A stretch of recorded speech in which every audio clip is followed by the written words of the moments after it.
Me and Jake running down the street with a handful of comic books, kicking ass and banging chicks and drinking booze No, not and me. smoking Not weed. me. I'm married. Yeah, well, I'm married. Jake. Can't do that. Yeah. Off panel, off topic with Jake and Tyler. Kick ass. Hello, Internet, and welcome back to another episode of Off Panel, Off It's Topic. the intranet, and we're on it. Yeah. Yeah. Can't scrub this out, AT&T and IBM. And Verizon. We know. Anyway, so We got the codes. that might be the dumbest intro we've ever had of all of the podcasts we've done together. Thanks. Jesus Christ, man. I I was at work last It's night. because Tyler wrote it. No, I was at I'm work just kidding. last night at the restaurant, and I was like, doing stuff. And there was one day last week where I don't know the whole menu. I know how to plate it up and ship it. I don't know how to make everything. There was one lunch last week that I did by myself, basically. And I did it by looking at the menu. It's not that hard. Okay, what goes in it? All right, I've seen it made, right? And I did okay. And I told this waitress, and I was like, yeah, I might not know everything, but last week, I ran a lunch shift by myself, and I did okay. And without skipping a beat, dude, this is how much of a natural bitch she is. Without skipping a beat, dude. Oh, who told you did okay? And everybody in earshot was just like, damn, dude, whoa, fucking damn. And it was just like, wow, that hurt. So thanks for continuing the trend right before the debut of my local radio show ever. That for continuing the whole, who said you were good thing. Appreciate it. The dumbest intro ever. I stayed up all night. I don't know why you felt attacked there. I spent all night writing that intro. All night. All night meaning the last 5 seconds? Even when I was like, I kind of want to, what? Could we never pre-write our intros? Oh. Well, I guess the curtain. I mean, we have a few cold opens. Curtain has been lifted. Yep. This is now all they're a bit. now that's behind the scenes. It's all a bit. We're not really mad at each other at all. It's all a game. And for some reason, he thinks it's okay to eat on air. What the fuck? You were having a conversation. Oh my gosh. I get a little fruit snacks when I start my fruit snackies when I start my podcasty. All right, that's okay because I had a pizza and that was just. Which was insulting. Why? You didn't even think to get me a slice, dude. You know how I feel about getting you. I would have given you money. I've been told. I have been told by your wife, stop getting him bad food. That is true. Yes. So whenever I get food, I don't bring you food anymore because I know you'll eat it, and then I'm gonna get blamed for it. Rightly so. Yeah. Because I brought it. Speaking of which, you left some Twix here. And I didn't eat it. I was impressed. Really? Yeah. Because I totally thought we would need it. So for the people draft. that have somehow still kept listening to this episode, thank you. And we're actually going to get into some news and some nerdy shit that we like to talk about. Nerds! Yeah. It was just announced. Oh, Jesus. Sorry, I might have blew my ears Cam out. Newton got cut by the Patriots? Oh, no, that's a different show. Yeah. Sorry. Different thing. I'm gearing up for all sorts of shit today. I'm running Fanatics too, so. Yeah. It'll be a long DC FanDome. So I thought this was going to be a one-off thing with everything with the pandemic last year, but apparently DC and Warner Brothers is committed to this and making this, and it's not surprising. I think I've noticed this in video games, and it looks like it's going to be happening too with entertainment. With video games, E3 has become less relevant because a lot of these companies are just hosting their own press events and showing off their games. And you're seeing something very similar because Disney has D23 and they could show off all of the Star Wars stuff, all of the Marvel stuff. And now DC says, okay, we'll do FanDome where we can just show off all the things we're doing. And it's interesting. It kind of sucks that Comic-Con's going to kind of just go away, but I do think it's kind of cool that we're seeing different variety of events. Because I like the idea of having just a Marvel event and then a DC event. You know what I mean? What do you think? I like it. I gotta be honest. There's an argument to be made to specify why I like Marvel more than DC right now, and probably for the longest time. But it seems to me that DC. Okay, there's an argument on the side of inclusivity, which we have argued against, which is, they're just doing it for sales and whatnot. And sometimes you could make the argument, right? But like, say, Iceman being gay in Marvel, like there were hints earlier. Yeah. They just made, I think it's Tim Drake gay. Bisexual. What does that have to do with this story? You get what I'm saying? Like, I feel like DC is doing more of that. They for that thing. I like it because, again, it's more inclusive. But it's like, I never ever thought that. I mean, there was never any indication to me. I agree that all of a sudden, like Loki being bisexual, that's been hinted at too. It has to be done in the right way, so you're not. And I didn't read it. Well, so you I'm gotta. Sorry if it was good. I don't want to denigrate a good comic. Well, but what I'm saying is, like, who cares? That's in a sense of, that's not how I want to phrase this. This is not an all-out. No, listen. I'm You're gonna right. stop myself from being fucking canceled by woke scolds. What I'm saying is that that's cool. I don't really care. Like, that's cool that they did that, and whatever. And I'm fine with it. I don't look. I never really. But is it important to the story? That's my thing. I never really cared about Tim Drake, so it doesn't affect me. Like, if you're watching, like, that's just kind of my stance. If you're watching like a porno movie and there's like a dude and two chicks, I don't want to keep harping on this because I want to focus on fandom. It's important to the porno flick that the girls are bisexual. Just move past it. That's what I'm talking about. Is it's important to the story. Oh my god. Anyway, so let's talk about DC FanDome. It's going to be a free online event, just like last year. They're going to be showing off a lot of shit. They're going to be showing off Warner Brothers pictures, first of all. We'll showcase 6 highly anticipated titles. This is also doubtful. This is all from their press release. Titles, an exclusive new trailer for The Batman, new content for DC League of Super Pets, and that's going to be an animated movie. I heard about the Batman stuff. A first look at Black Adam, a sneak peek at The Flash, and behind-the-scenes looks at Aquaman and the Lost Kingdom and Shazam! Fury of the Gods, which I'm excited about both those movies because I enjoyed... Wait, what was the one before Shazam? Aquaman and the Lost Kingdom. Yeah, I've heard some stuff about that too. Yeah, both those movies I'm looking forward to. I'm excited. Yeah. Have you seen the updated costumes for Shazam? I think I did, like the Shazam family or whatever. Yeah. Yeah. I saw something on They're CBR. pretty cool because they look like they're combining the suit from the first movie, but more of like an Injustice look. Yeah. And I kind of dig that a lot. Here's an interesting little tidbit. The oldest sister had a adult counterpart in the first movie, right? Yeah.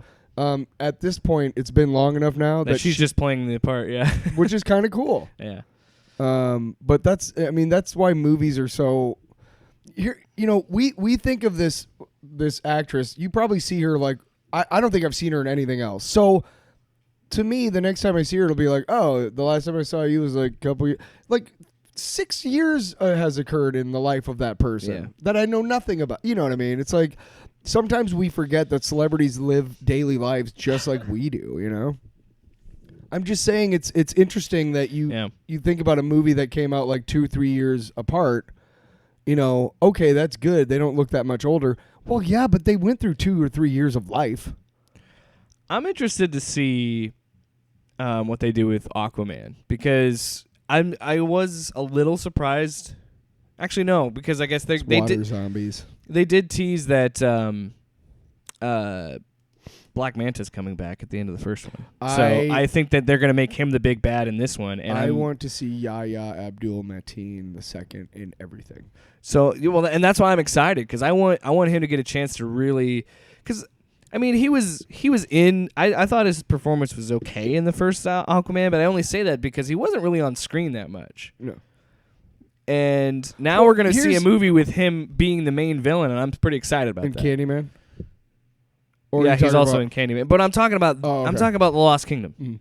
See, here's the thing is, before I saw Aquaman, I had read the reviews, and there was a lot of high praise for Mateen for his performance. So when I finally did watch it, to me, the hype was well-deserved and not... It wasn't overhyped. if that makes sense. Yeah, he wasn't on screen that much, but when he was, he killed it. He was excellent in the Watchmen miniseries. Probably almost the best part of that whole thing. But just because he was kind of the glue that kind of held the whole arc together, but just cool. Yeah, I like him. Yeah. His acting. I'm excited for Fury of the Gods because I really, really like. What do we know about it? Lucy Liu has been cast as the main villain. I don't remember what the character's name is. I know that they're not going to introduce Black Adam until the third movie because obviously, that's why they're doing it that way. Right because the whole plan was because The Rock signed on to be Black Adam, like fucking forever ago. Yeah, and they kept his intro, and he kind of. Fell through the cracks, and then once that he's committed to Black Adam, he's made it clear several times. Well, I think this is also. He said that I was born to play this. This is also a thing for Warner Brothers to say, okay, we've got this big mega star. Let's kind of because he's kind of I think going to be one of the Black Adam and his whole arc. I think is going to be kind of a driving force and to show that new direction of DC movies now, trying to shed a little bit because you saw it with Aquaman, you saw it with Shazam. But I really think you're going to see it with Black Adam of just shedding that Snyderverse,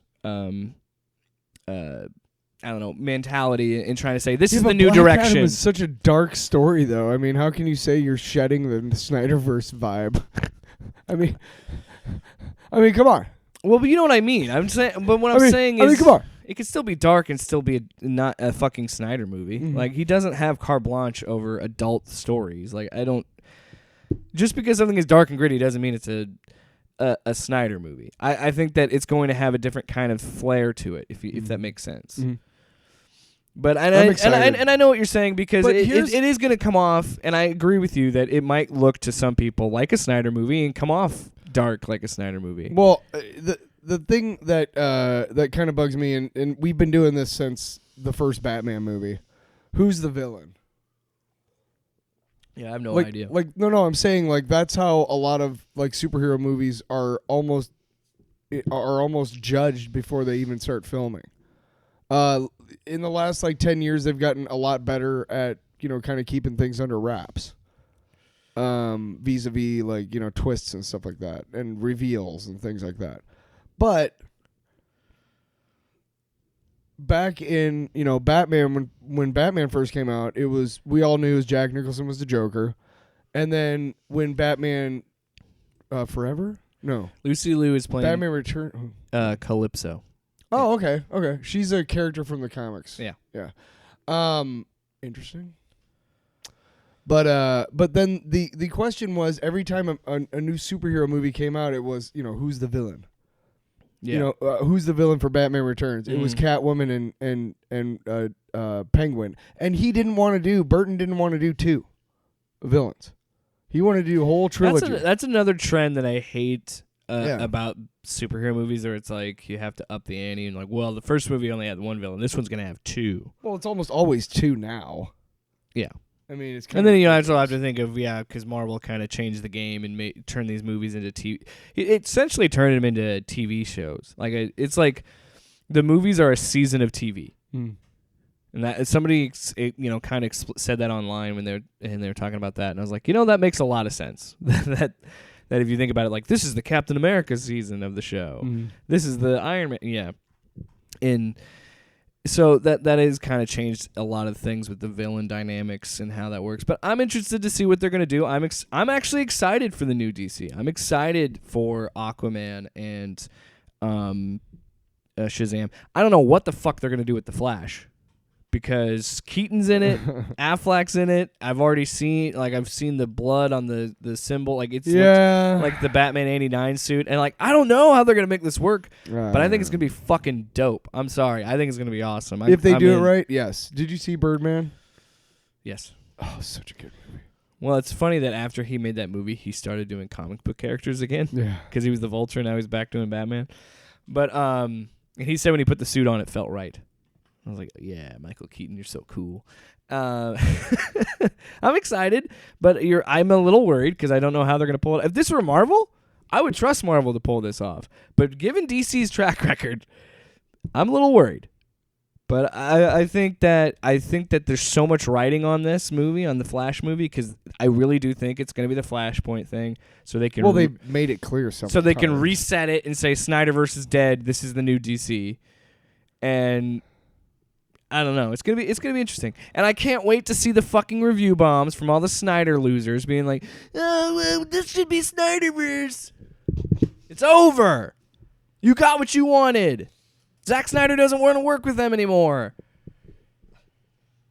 Anyway, let's move on. Warner Brothers Television will offer new seasons of Batwoman, The Flash, Superman and Lois. I've heard Superman and Lois is actually really good. Yeah. And Sweet Tooth. A farewell tribute to Supergirl as it approaches its epic conclusion after 6 seasons. Whatever. A celebration of 100 episodes of DC's Legends of Tomorrow. Cool. A first look at the forthcoming new drama, Naomi, and a sneak peek at the upcoming episode of DC's Stargirl, which I've heard Stargirl's pretty good too. Yeah. This one excites me a lot. I cannot get excited by the Arrowverse. I've tried. I'm really fucking excited. It should be exciting to me because it's all comic book shit. What? Warner Brothers games will feature new reveals of the highly anticipated Gotham Knights. Oh, I don't play video developed games. by Warner Brothers Games Montreal, and Suicide Squad: Kill the Justice League, developed by Rocksteady Studios. Sounds kinda cool. Wow. So Gotham Knights is interesting because WB Montreal, because I'm explaining to some people who might not know it because I don't know if you know about this. But Don't like touch me. The Rocksteady Studios in 2009 started the whole Batman Arkham series. I think I knew that. Their first game is Batman Arkham Asylum. Just because I don't play the video games doesn't mean I'm not aware of which ones are good and which ones are bad. You know. Well, it's interesting because and I know the Arkham series is like highly critically acclaimed. And commercially. It's the definitive Batman series, especially That's what I've heard. With WB Montreal, which I was getting to. So Arkham Asylum comes out, Arkham City comes out, and in between the time from Arkham City to Arkham Knight, WB Montreal releases a spin-off, Batman Arkham Origins, which I would argue narratively is the best one of all 4 games. Like, it is such... because Paul Dini wrote it. And it's so much like... It's such a cool blend of the 90s cartoon style and Christopher Nolan's Batman. I don't believe you. So it's a very grounded look, but also there's still... Is it gritty? Yes. But there's still like fantastical elements of it, like Bane taking the venom and getting gigantic, and like there's still comic book elements to it, which makes it even better in my mind. And that's why I'm excited about what WB Montreal is going to do with Gotham Knights, and it's actually an interesting concept. It's the Bat family. Batman is not in this. Batman is dead. So now it's just all of the members of the Bat family. They had a whole, in the New 52, they had a whole series of like Batman family books. And the thing I find fascinating always about Bane is the way he comes off to the casual comic fan is just this big brute. But one of the things that makes him so dangerous and such a great Batman villain is that not only is he just ginormous and huge and strong and like will kill you. He's smart. But he's smart. Yeah, he's smart as shit. He's like a military strategist, which is what I liked about Dark Knight Rises. I think he really nailed Bane. Yeah. Not the the luchador aspect of it, but like the intellect and the imposing figure. Every time I liked his voice. I did too. I make fun of it. The choice that Tom Hardy made. I make fun of it all the time, but I still love it. You barely adopted the dark. I was born in it. I didn't see the light until I was a man. And then it was blinding. It's fun voice. Do you feel in charge? That was a little bit more like Magneto. Charles. Eric. That's my Eric. That's the best I could do. Patrick Stewart. Make it so. What the fuck are we talking about? And anyway, engage. I'm very excited for Gotham Knights because, like I said, Batman Arkham Origins is a fucking great game, and it's the same team. Okay. Suicide Squad: Kill the Justice League. I'm not as excited for. I love what Rocksteady did with the Batman Arkham games, but this isn't the game that I necessarily wanted to play from them, but I'm willing to give it. I'm willing to watch some gameplay and look at it because I'm probably going to play it because, as you know, I'm a DC slut, so I'll definitely play the game. He bends over for DC, just as I do for Marvel. Yeah, I was going to say, why don't you fucking check yourself? Hey, I will always. Moving on, DC Publishing will honor the legacy of one of the world's greatest superheroes and icon of truth and equality, Wonder Woman, with a showcase of 3 upcoming books. DC explores her history with the DC Black Label miniseries, Wonder Woman Historia, which that sounds cool. It's a Black Label book, so it's going to be more, There's going to be more violence. Did they ever finish Last Night on Earth? Because I still haven't gotten to the last one. Pretty sure they did. It will expand the Amazon mythos with Nubia and the Amazons and honors the inspiration she has provided to women around the world with the original graphic novel Wonderful Women of the World. Additionally, DC will share details about the next installment of the epic universe-spanning Batman Fortnite comic book crossover. Jesus. And fans can also expect to hear more about the upcoming Batman Fear State, the new 6-issue Black Manta series, and the return of the Milestone universe, and much more. And Milestone, for those of you who don't know, was originally created in late 80s, early 90s by DC to showcase artists and writers who are of color. I'm actually excited about the Wonder Woman Historia Black Label book because I like it when these usually I would say mainstream characters like the Trinity, like Superman, Batman, and Wonder Woman. I like it when they get more adult stories. You want to talk about gritty stories? You want to talk about gritty? Let's talk Wonder Woman in Last Night on Earth. What? Jesus Christ! Wait, they're making a series out of DMZ. That's cool. HBO Max will unveil. It's DMZ. It's a comic book about there's like a catastrophic event in New York, and they're in the demilitarized zone, DMZ. It's a cool series. I'll explain it later. You've never heard of it? No. HBO Max will unveil an exclusive look at the upcoming series Peacemaker and the limited event series DMZ. James Gunn shared a picture of Peacemaker doing the peace sign, driving away. So he'll be there for sure. He's fucking. The streamer is also debuting more surprises and sneak peeks from new series, as well as returning favorites such as Titans and Doom Patrol. All 4 series hail from Warner Brothers Television. Doom Patrol is excellent. I need to catch up. I haven't even finished the first season. I finished the first season, but I started the second one, but it had been so long that I didn't give myself a chance to get back into it. Sounds like a series. Doom Patrol. We're going to rewatch all of Doom Patrol. I'm going to rewatch all. Yeah, Doom Patrol. We're going to patrol the Doom Patrol. We're just going to say patrol a lot. So, patrol. All English Warner Brothers Animation. English people will be listening and going, why are you guys talking about gas? Warner Brothers Animation will feature a look at the upcoming limited series Aquaman King of Atlantis. Provide a sneak peek at season 3 of the adult animated comedy series Harley Quinn. Awesome. And share what's in store for Harlivy. I think that's what they're calling their couple name. Harlivy. Deliver a very early look at the next animated chapter of The Dark Knight and the all new upcoming series Batman Caped Crusader. And give fans a preview of Young Justice Phantoms. Warning, there will be spoilers on that one. So if you haven't caught up on Young Justice, don't watch that footage. Because this will be free for everybody to watch. So Warner Brothers Home Entertainment will preview 2 upcoming original DC animated films, a sneak peek at Superman and the rest of the Justice League in Injustice, which I'm so fucking excited for because I love that game, and an all-new animated movie inspired by the popular games comics, you know that, as well as the premiere of the trailer of the all-new animated heist movie Catwoman Hunted. Interesting. Had a burp. Both movies are produced in association with Warner Brothers Animation. So, a lot of shit was announced to be shown off at DC FanDome, which again is Saturday, October 16th at 10 a.m.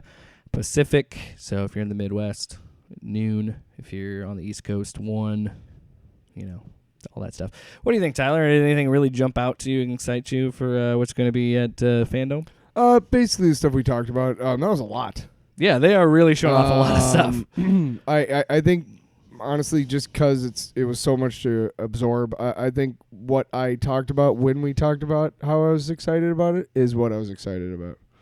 Because there's a lot. There's so much. If I remember correctly, it was Aquaman and what was the other Shazam? movie? Shazam. Those are two I'm excited for. Me too. I'm also excited to see what they do with Flashpoint. And I'm excited to Doom Patrol. I need to get back up on that. I need to watch that and Titans because I'm way behind. I don't care about Titans. I've heard Titans gets better. The people that don't like it, you have come around to it. But. No.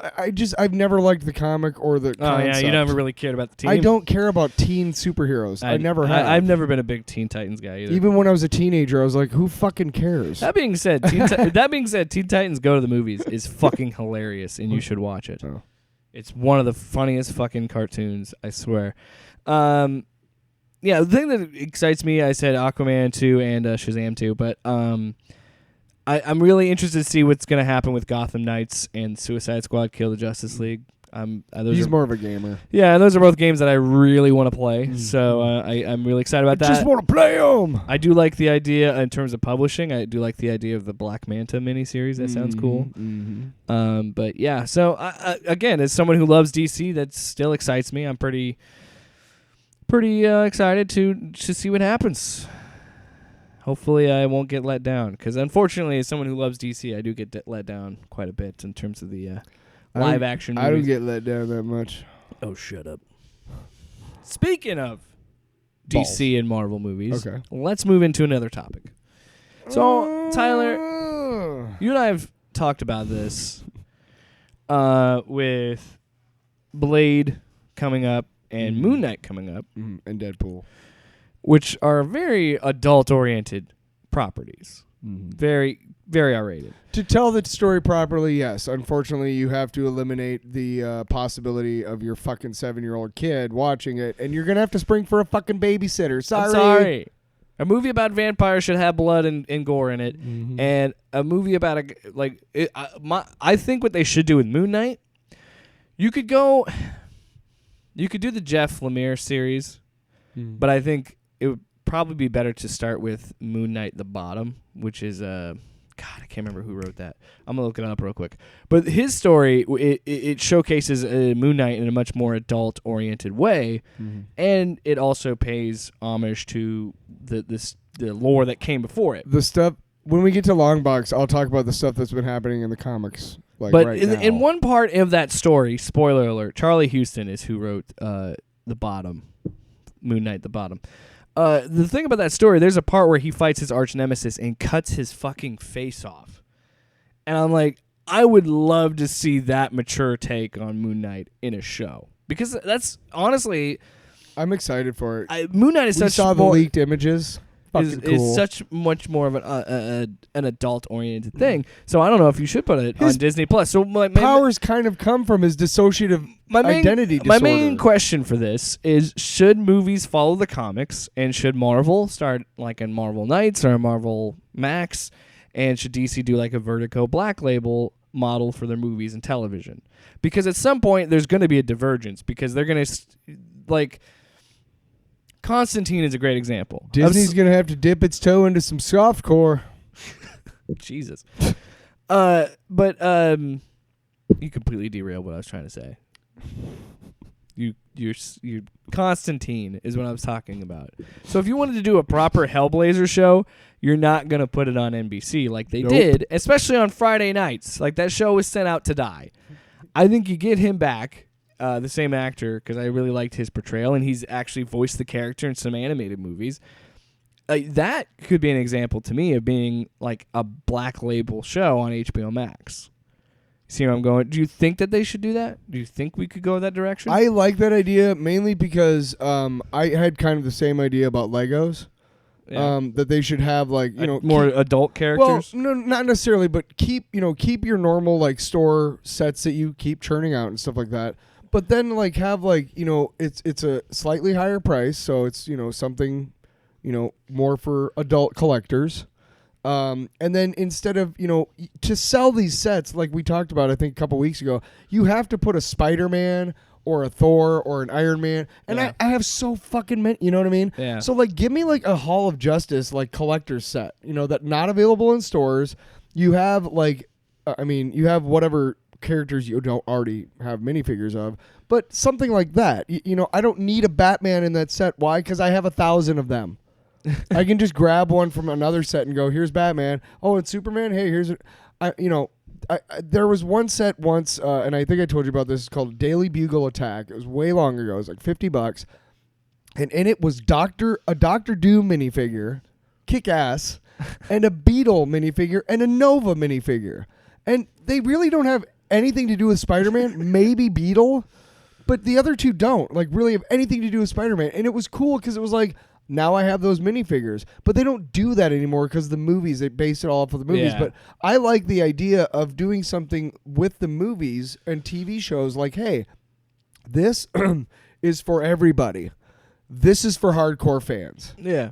And not just hardcore fans, but adult hardcore fans. You're kind of seeing that already with DC, not only because of Suicide Squad being R-rated, but and Justice League. Yeah. But you're already kind of seeing that with DC, but you're also seeing animation. Like the DC animated movies now are starting to become more R-rated. Well, the thing about the animated things, they can just say TVMA. But they still go through an MPA. Oh, okay. Because they're still. I thought they didn't get released in theaters. It's because they released. I feel like it's home release. So even if you release on Blu-ray, you have to. So if you want to have that physical release, you have to have a rating. DC animated, we're putting the blue back in Blu-ray. But that's like ever since the success of The Killing Joke, that was the first R-rated DC animated movie. We should have never after that, especially that first.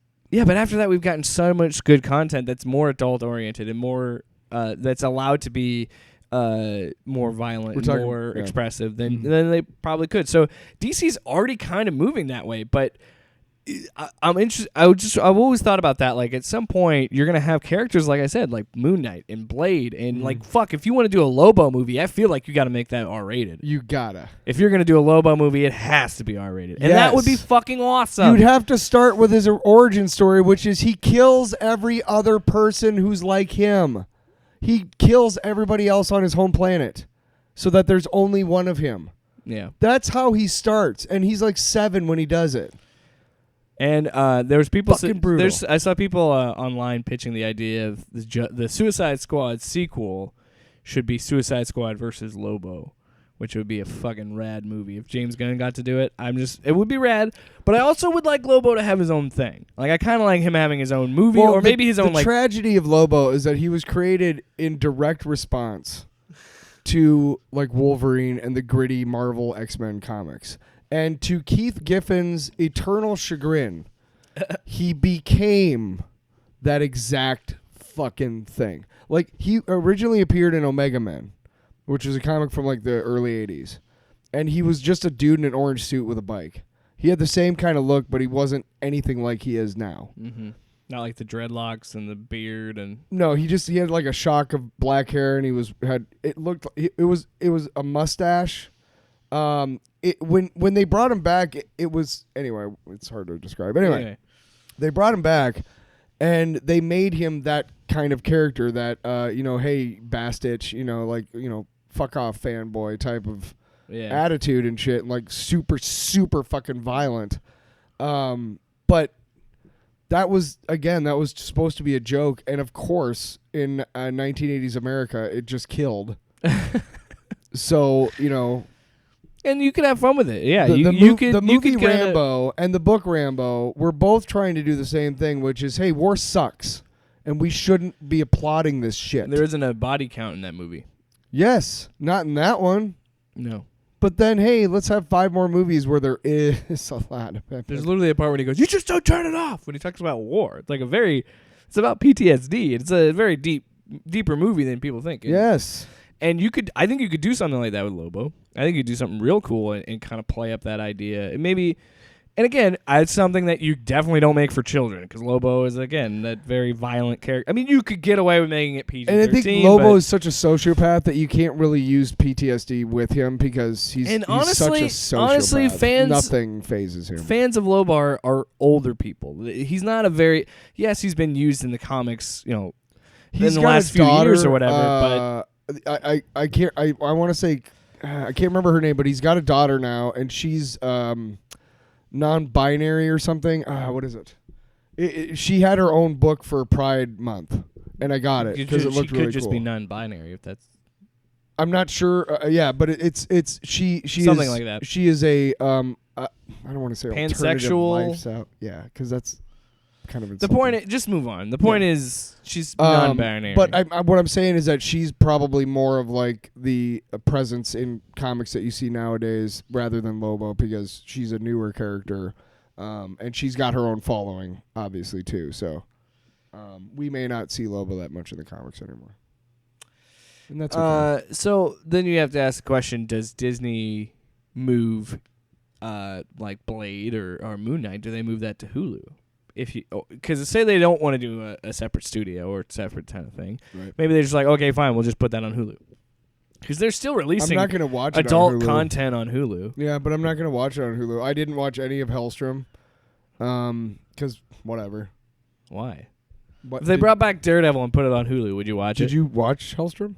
No, but I'm asking if they brought back Daredevil and put it on Hulu, would you watch it? Probably. Yeah, I guess so. Yeah. See, that's your own bias. No, I'm just. If you don't like Hulu, just say it. Just say the truth. You don't like Hulu. I don't. I don't know. I think that's the only option because you're dedicated to making Disney Plus a family-oriented app. Legion was fucking great. Yeah, I didn't watch it. Wow, dude. I will tell you this. I didn't watch Hellstrom either. I let me just say this about Legion, okay? Watch the first 10 minutes. If I'm being totally honest, I've watched the first episode. Okay, and it didn't hook you in? I couldn't follow it. You haven't read enough of the X-Men comics. Anyway. Okay. I was trying to say something. Sorry. I didn't even watch that Cloak and Dagger show either. I watched one episode of that. Didn't like it? It wasn't bad. I mean, I'm not really... Cloak and Dagger was never really... never really characters that I read. It was more of a coming-of-age story than I cared for. Look, I've come of age, okay? So coming-of-age stories are like... I don't care. Yeah, they're not for you, Grandpa. I know that. Thank you. I didn't say... Listen here, you young whippersnapper. I'll kick your ass. Okay, what? Are you really looking at your phone during the show? My wife texted me. Well, keep it off the air. Keep it cool. I don't know. I think that might be the best option. I've been pleading for Disney to put Daredevil on Hulu because I really wanted to know what they were gonna do in season 4 because season 3 was so fucking good. You got to give me at least one more season of Charlie Cox and Vincent D'Onofrio. I'm gonna be honest with you too. You gotta. I'm gonna be honest with you. Daredevil is the only show, like comic book show, that I actually watched religiously. Here's the thing. Didn't get through season 3, but by then the MCU was taken off. You're missing out. Season 3 is fucking fantastic. That's fine, but everybody forgets that these Marvel shows came out, and they came out like kind of in a flurry. Daredevil season 1 and 2 came out, and by season 2 they already had like Jessica Jones, and Luke Cage was going to come out and all that stuff. And Luke Cage, by the way, season 1 is fucking fantastic. I hated it.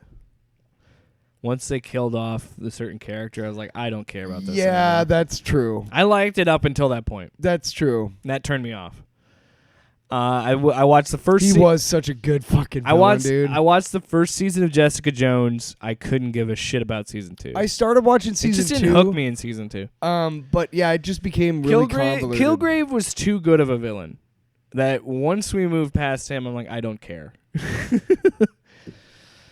And that's just Arrow. I watched Arrow religiously for the first 2 seasons, but then at some point I'm like, I can't dedicate 22 episodes of 45-minute episodes to my life. Jesus Christ! I watched. I barely watched 13 of Daredevil. I watched the first episode of Iron Fist, and I tried to give it a chance. Oh, that fucking show! I tried to watch even 2 and 3, but I couldn't. Every time I thought, this is going to be okay. This is getting better or whatever.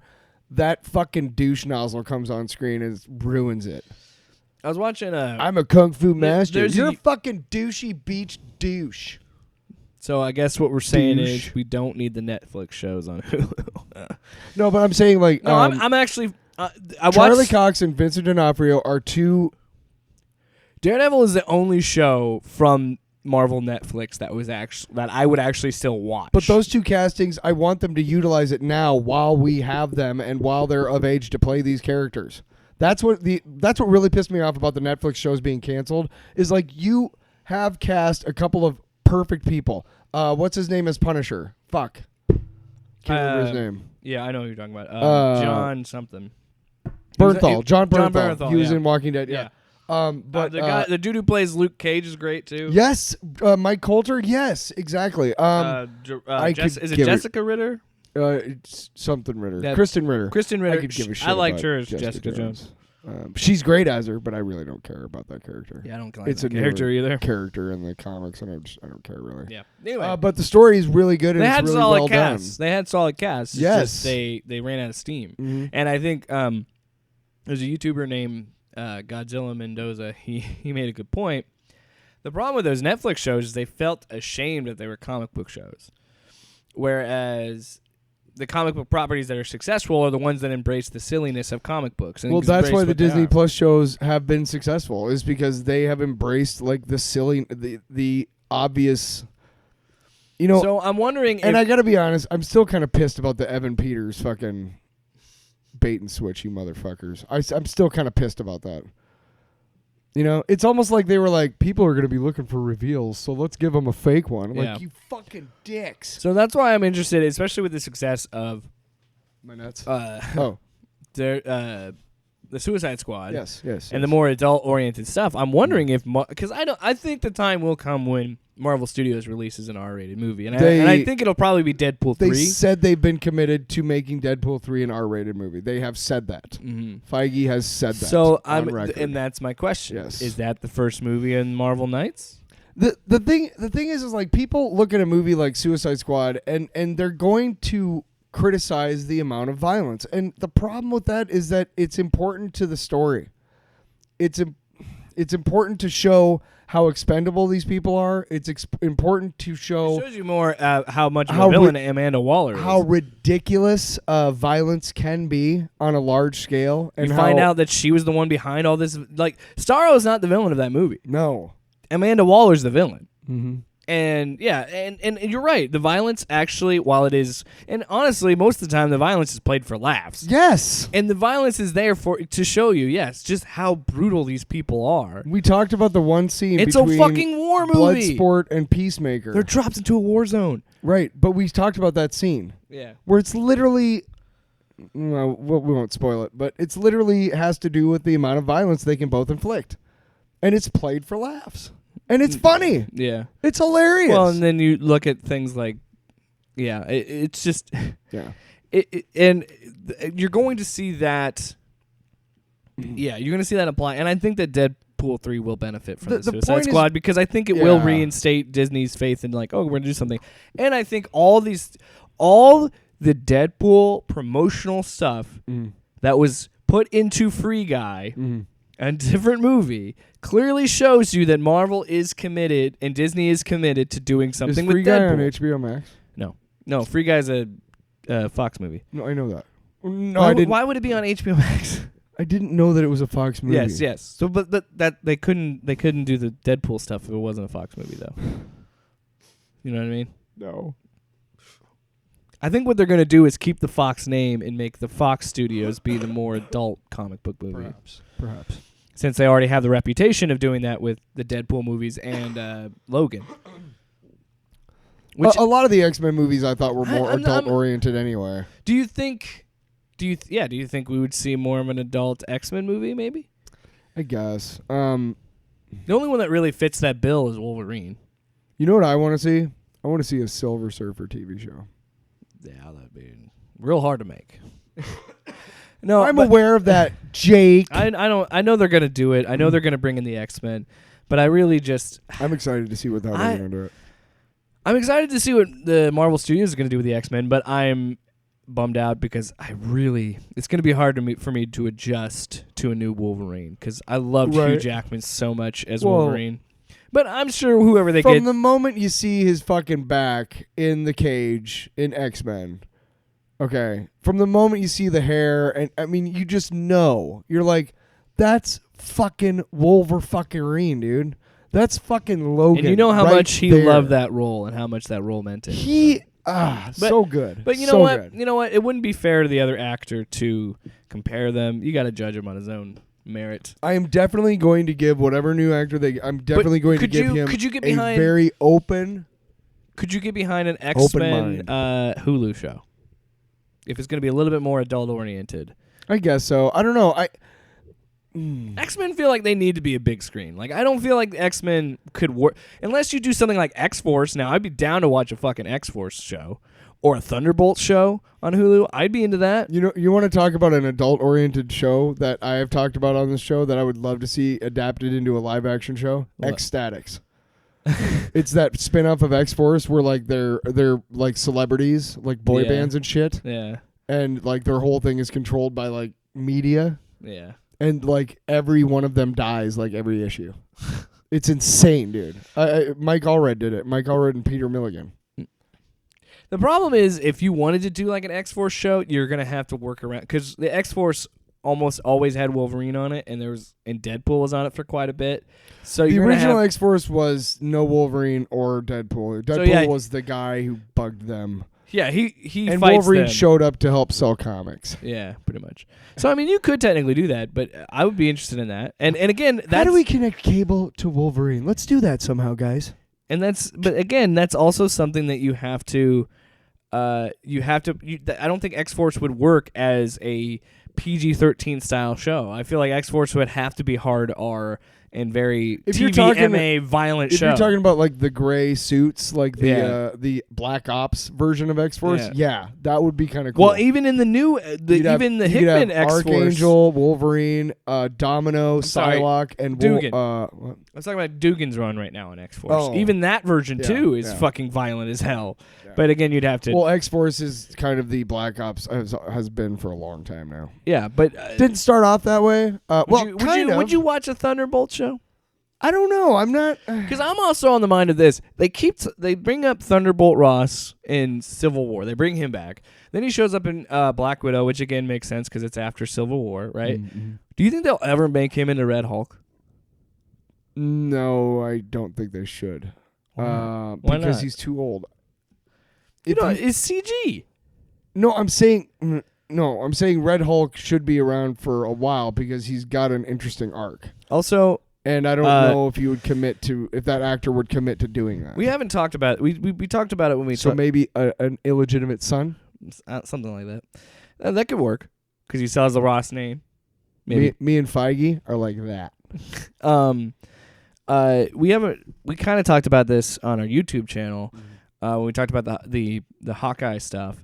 But I gotta tell you, I was wrong because I went back and I read up on She-Hulk. Because I think that's going to be an interesting Disney Plus show because it is going to be a comedy. And I was initially against that. And you're like, no, you don't know the character. And I went back and I read, and yeah, I would totally be into this show because it is. You read the John Byrne run? I read up on that and found out about fantastic. How it's constantly satirizes the comic book industry and in the way in the breaking, like you said before, Deadpool was breaking the fourth wall, and where she like. You mentioned this where she pulls the page of the comic for you, and I was like, that's just funny. There's one where, typically back in those times, the middle of the comic... Which, again, can work, because she can control her gamma radiation because it's not a direct... it's only a piece of his blood, right? So, isn't that the thing? Yeah. Anyway, the middle of the comic books would be a full-page spread, and it was just all text, and it was usually like American Comics or something, but it was a place selling back issues. So you had like literally every comic book listed with number of issue numbers and prices. It was just a big price guide in the middle of the comic book. And in one issue, she rips open, she's trapped somewhere, and she's like, wait a second, I'm in a comic book. So she rips open the page, and behind it is like this fake thing. And Byrne is so brilliant. If you read all of the things, like...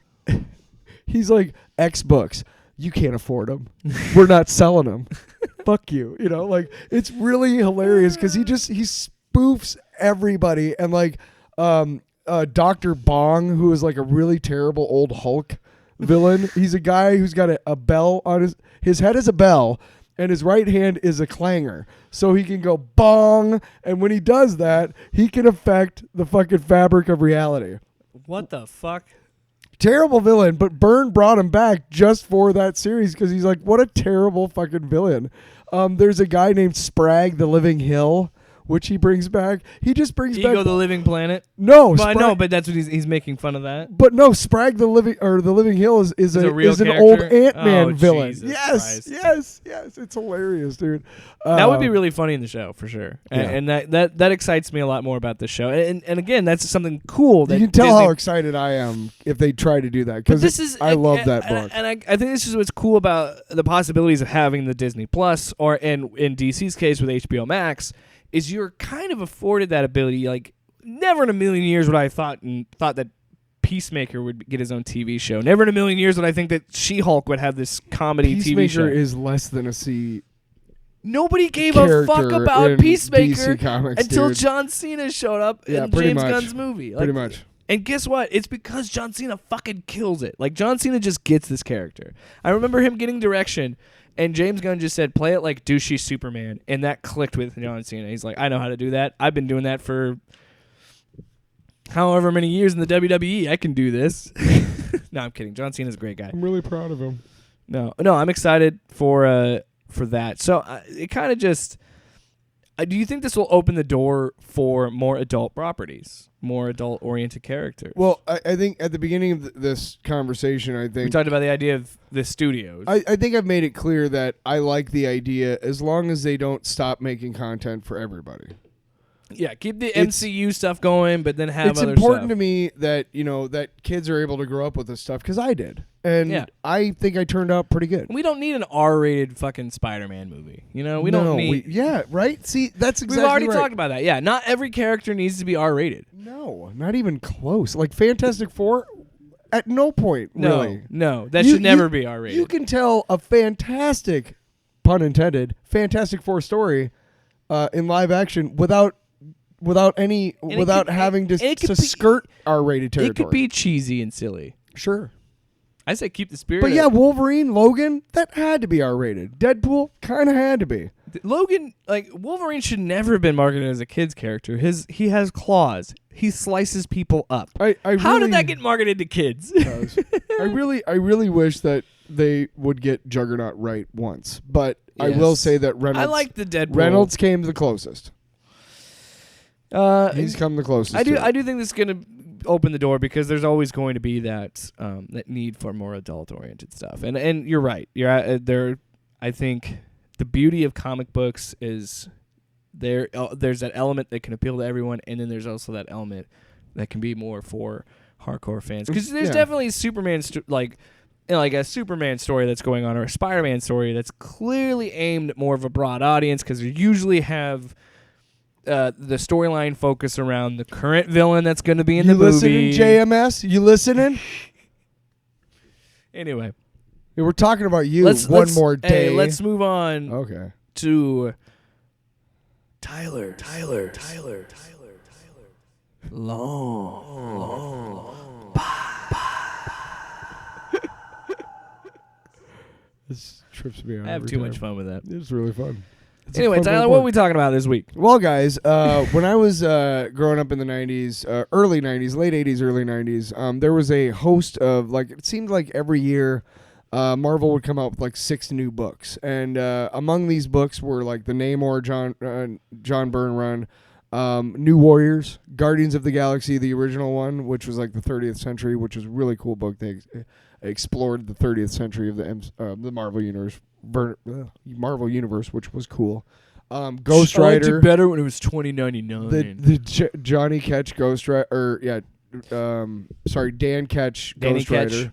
Danny Ketch. And I'm trying to think of some other ones, but Spider-Man, the McFarlane book. But every year they came out with these books, and one of them was called Darkhawk, and it was right. And I'm sorry, I'm a child. You mean Dark Anyway, go on. Just say it. Dark cock. Dark cock. Okay, go ahead. Dark cock. Okay. I got it out of my system. Dark Hawk. Okay. God. And it features a story about this kid whose dad is a cop, but he's being framed as being on the take. Okay. It's a very convoluted story because his mom is like the DA. His dad's a cop who's being framed for murder. No, he's being framed for being a corrupt cop by a criminal overlord, whatever, a criminal gang boss, or whatever. And he finds his amulet and he becomes Darkhawk. And it was wildly successful, actually. Nobody really gave it a chance, but it actually ran for a good many number of years. He eventually was brought back, and they eventually, because the big mystery is where's the amulet from. Whenever he put the amulet, or whenever he activated it, he felt like he was using a different body. So that always tripped him out, you know? Mm-hmm.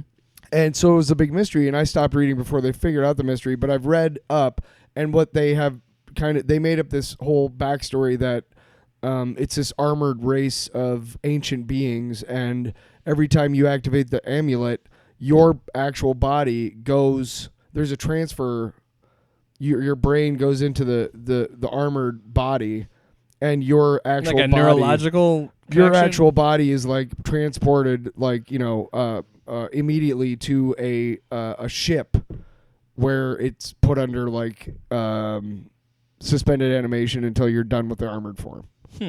It's kind of convoluted too. But they recently had a 30th anniversary Darkhawk. I hear it now.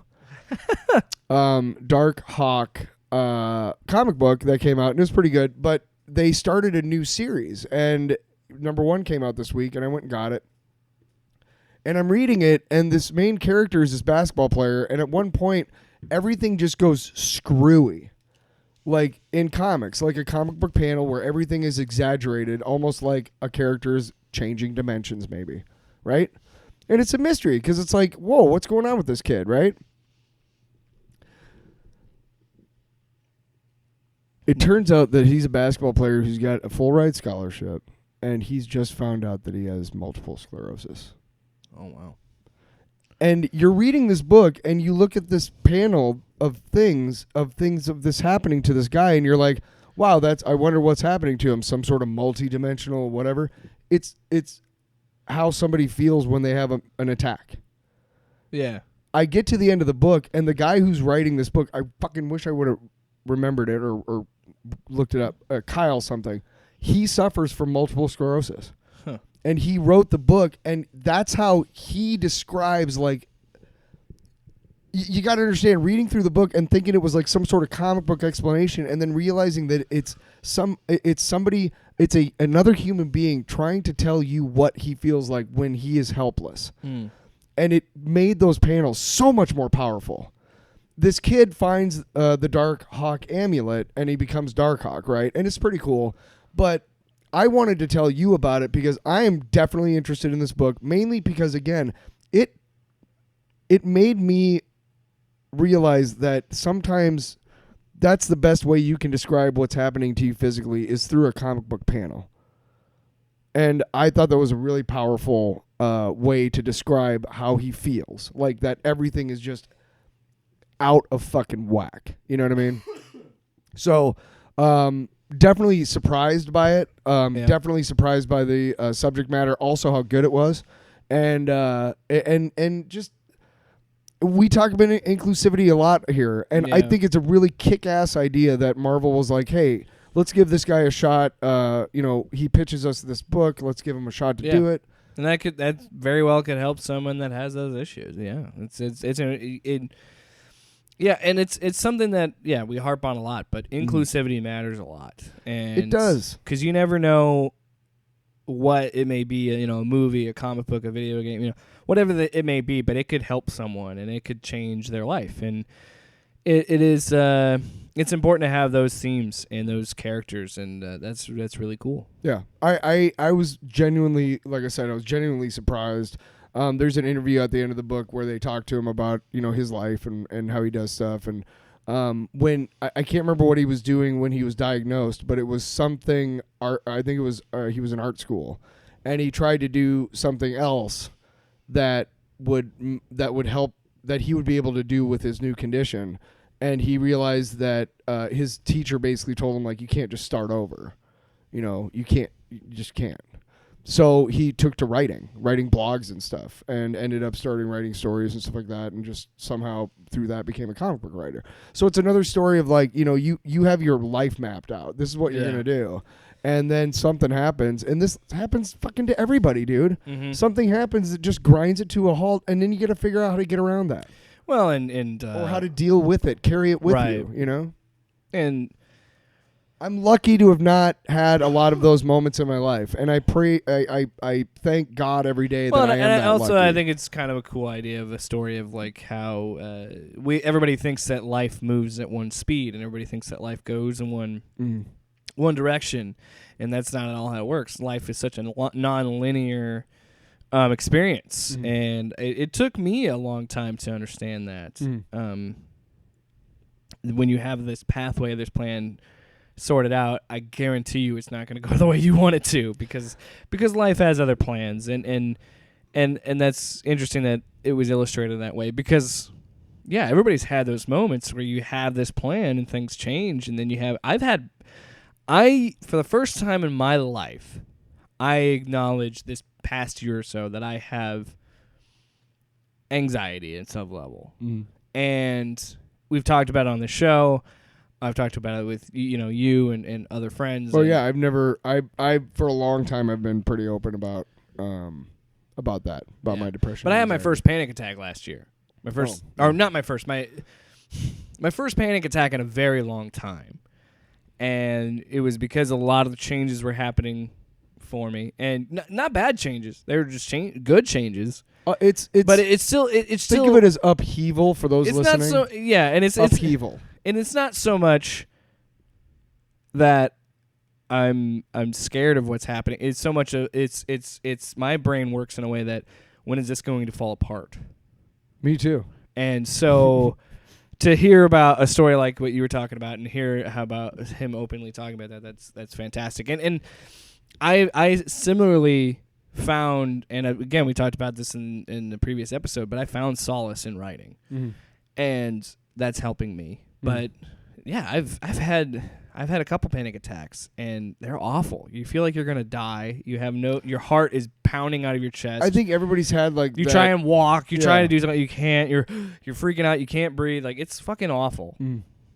It's shit. And to see someone illustrate that, I don't know how I'd handle that, because as someone who's had them before, I'd probably be like, "Fuck, this is too real." Well, okay, so one of the things. No, but I'm sure I'd enjoy it. No, but one of the things like that has always helped me whenever I played a live show. Tonight I have a live show on the radio, which, if I honestly stop and think about it, I start panicking because I'm like, I'm gonna fuck this up. Yeah, I know. I was outside having a smoke before we started the show, and I was like, and I thought about it, and I felt a little twingle. Sure. I felt a little. I guess that's a thing. A twangle of, that, like, at the base of your neck, kind of like it's chill down your spine. Yeah, it's almost like a numbness. It's almost like goosebumps almost. But I felt it, and I was like, not fucking happening. So there are times when I can control it, but not all the time. And it sucks when you can't. It fucking sucks. Yeah. So I'm really hoping I don't get to 6 o'clock tonight and actually have that. So that's why something like that is important to talk about. I think we need to be more open about our mental health and things like that. And that's why I make it clear in the previous episode when we had Luke on, and I'll continue to talk about this. About mental health, because we need to talk about it, because when we don't talk about it, bad things can happen, and we don't want that to happen. You know what is really good for you when you're sad is to cry. If you are in a type of situation where men don't cry type of thing, and you're a guy, that's really harmful to your mental state. You should express your emotions. Yes. You should share how you feel. And maybe you don't want to cry on national TV. I get that. Sure, you want to cry in private? Cry in private. Sure. Do it. Go to the bathroom. Man. Let it out. But seriously, you need to cry. And here's the other thing: if let you it come go. out, It feels good. If you come out and one of your douchebag friends is like, "What? You're crying, you pussy?" You knock him out. There you then go. you leave town. Immediately go to violence and then bury his body. That's where my depression and anxiety took me, man. That's how it helps, man. Sorry. It's my process. Sorry. It's my healing. Somebody bugs me when I'm having a panic attack, I kill him, okay? Also, I cannot recommend enough. Immediately to violence. If you're someone that's that plays video games and you're interested in mental health and healing, I can't recommend enough playing. I still haven't finished it, but I can't recommend enough playing Psychonauts 2, because that is such a beautiful game about mental health, and it's a really fun game too, and also really fucking funny, hilarious. I enjoy the shit out of it, so can't recommend enough. If you got Xbox Game Pass, fucking get it already, would you? What are you waiting for? They're not paying me. Double Fine, Microsoft, they're not paying me. I just like that product. Wow. I'm looking at a fake camera right now because we're only doing audio. All right, so that's going to be another Are we episode. always looking at a fake camera? Jake's Unlimited this week is still Thor, the God Butcher. I'm still reading through that. And God Bomb, I'm sorry I don't have something new for you. Plus, I can't top what Tyler was talking about. It was fucking beautiful. So let's wrap up this week's episode. What we learned today, Tyler. Let's end the show with what did you learn today segment. Well, I learned that mental health is I didn't really learn that. I've already kind of known that. I learned that there is a shitload of stuff coming out from DC. Yep. And it's either going to be really all kick-ass or really all shit. And I learned that Tyler doesn't like Hulu. We'll see you next week, everybody. It's an uncomfortable truth, isn't it? Fuck you, Hulu. There goes those sponsorship dollars. Fuck them. We don't need their money. Dude, they need our money. Dude. What? What? I just... You know what? While we're at it, fuck... What is my problem?